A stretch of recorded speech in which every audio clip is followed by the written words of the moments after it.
നമസ്കാരം. നമ്മളിന്ന് വീക്കെൻഡായിട്ട് സബിൽ പാർക്കിലെ എമിറേറ്റ്സ് ലവിത്തിന്റെ ഒരു ഇവന്റിന് പോവാണ്. നമ്മുടെ നീരജ് മാധവ് നേഹ കക്കറെല്ലാം പെർഫോം ചെയ്യുന്ന ഇവന്റ് ആണ്. സോ നമുക്ക് പോയിട്ട് എന്തായാലും ഒന്ന് അടിച്ചു പൊളിച്ചിട്ട് വരാം. ഓക്കെ. അങ്ങനെ നമ്മൾ സബീൽ പാർക്കിലെത്തി. അവിടെ ഫ്രണ്ടിൽ വലിയൊരു ക്യൂ തന്നെ നമുക്ക് കാണാൻ പറ്റി. ആ ക്യൂ എല്ലാം കഴിഞ്ഞ് ഗേറ്റ് എത്തിയപ്പോഴോ ഒരു വലിയ ക്രൗഡ്. ആ ക്രൗഡിൻ്റെ ഉള്ളിൽ ഇടിയും കുത്തൊക്കെ കൊണ്ട് എങ്ങനെയൊക്കെയോ നമ്മൾ നടന്നും പറന്നും ഒക്കെ നമ്മൾ പാർക്കിൽ എൻ്റർ ചെയ്തു. എൻ്റർ ചെയ്യുമ്പോൾ നമുക്ക് ഫ്രണ്ടിൽ തന്നെ ദുബായ് രുദ്രനെ കാണാം.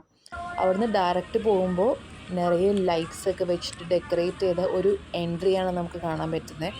പിന്നെ നേരെ നമ്മൾ മെയിൻ സ്റ്റേജിലോട്ട്. അവിടെ നമ്മൾ നമ്മുടെ ഫ്രണ്ട്സിനെല്ലാം മീറ്റ് ചെയ്തു. പിന്നെ പ്രോഗ്രാം തുടങ്ങാനുള്ള വെയിറ്റിംഗ് ആയി.